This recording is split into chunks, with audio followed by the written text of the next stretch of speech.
We all know that exercise is important in our lives, as it has many benefits including improving heart health, increasing our muscle and bone strength, and reducing risk of developing health conditions such as diabetes, obesity, and heart disease.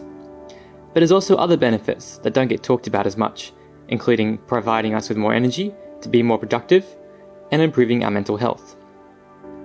More often than not, many people do exercise because they are aware of these health benefits. But do they really exercise enough?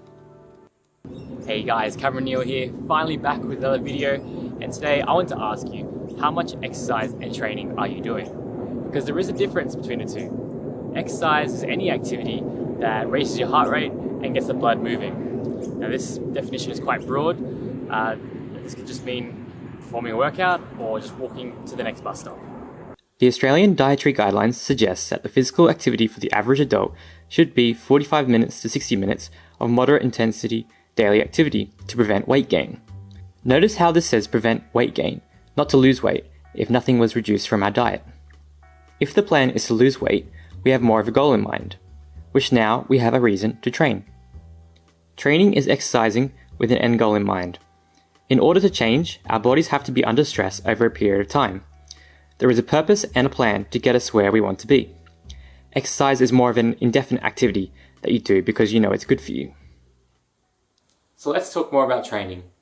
This can be a sports team where the end goal is to become more cohesive and win games. Or this can be for your workouts where the goal is to build muscle. Everyone has their own reason for their training. Coming back to the question of the video, are you training enough? And I'm asking this question more specifically to those who struggle to see results fast enough. How committed are you on reaching your goal? If you answered between 8 to 10 on a scale of 1 to 10, then this tells me you're willing to do pretty much whatever it takes to reach your goal. And if you answered below 8 on this scale, you may want to rethink your why. But that's a whole other topic itself. Rest is obviously important because we don't want to overtrain. However, we can be smart about our rest, and our bodies are more resilient than you may think. As an adult, you've probably already got your plates full. You have a full-time job, or you study, and maybe even with kids. I suggest you start with the recommended time from the dietary guidelines. I know that 45 to 60 minutes daily may sound a lot, but trust me, if you're wanting to see a change, you would be willing to commit to that and remain consistent as much as you can. Order your priorities. If this training goal is in your top 3 priorities, find a way to spend as much time working towards it. If your goal is to lose weight and be lean, then find a time to not only train most days, but also meal planning, either cooking your food or ordering high-quality pre-made meals. And if you don't have much time, you can definitely complete high-intensity workouts in 20 minutes or less. So let's go through a few examples of the common goals. However, as a disclaimer, all of the examples of physical training should involve the right nutrition. Your results will only be minimal if you only work on the physical aspect. Weight loss. Training itself should depend on your starting weight and how much you're looking to lose. You want to gradually add movement throughout your day. And while 5 days sounds like a lot, try doing intense activity for 2 to 3 days a week, involving weights and cardio, and then lower intensity days for the rest of the week.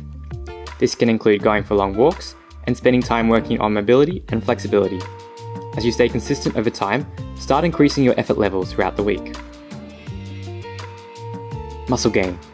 Primary training focus should be on overloading the muscle so it can grow back bigger and stronger. Generally, it takes 48 hours for muscles to recover if your body is already accustomed to some weights. Using this number to our advantage, that means we can train muscles multiple times per week. And looking to build muscle, pair up muscle groups together and use that as your weekly training split. For example, have a look at upper and lower body splits, or a push-pull leg split, as a starting point. It is totally okay to be spending 5, 6, or even 7 days at the gym, as long as you're smart and allowing your muscles to get the rest they need. If you're new to weights, I recommend even starting with just 3 to 4 days to allow your muscles to get used to lifting. Athlete. If you're watching this and you're not yet at a competitive level, but have the goal of becoming an athlete in whatever sport you choose, my best advice is to hire a coach with expertise in that field. A coach will help find the tiniest details in your technique and plan to fix those weaknesses. However, if you feel like you're not yet ready for a coach or looking for a cheaper method, have a look first on YouTube at the training of the athletes you look up to. Most of your training should be spent on the specific skills of the sport integrated with some general gym training, likely strength work or conditioning. One final note to add is that if you have a hectic schedule but you are financially stable, a good idea is to invest more money into your health instead of time. Whether this is hiring a trainer or purchasing home equipment, these tools can be beneficial, but you shouldn't rely on them. They should only be used to help you get onto a faster path to get to where you want to be.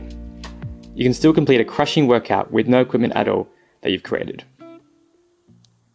So I hope this video has given some inspiration to train harder and more often if you're currently struggling to see results or remain consistent.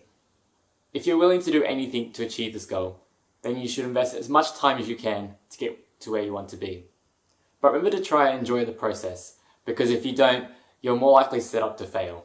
I'll add 2 videos here that may help you stick to your goals. And check out my Instagram if you'd like to learn more, as I post content there more often. And if you like this video, please give this a thumbs up and subscribe if you like to see more of this kind of content. And share your goals down below in the comments if you like, because I'd love to hear about them. Alright, good luck with your training.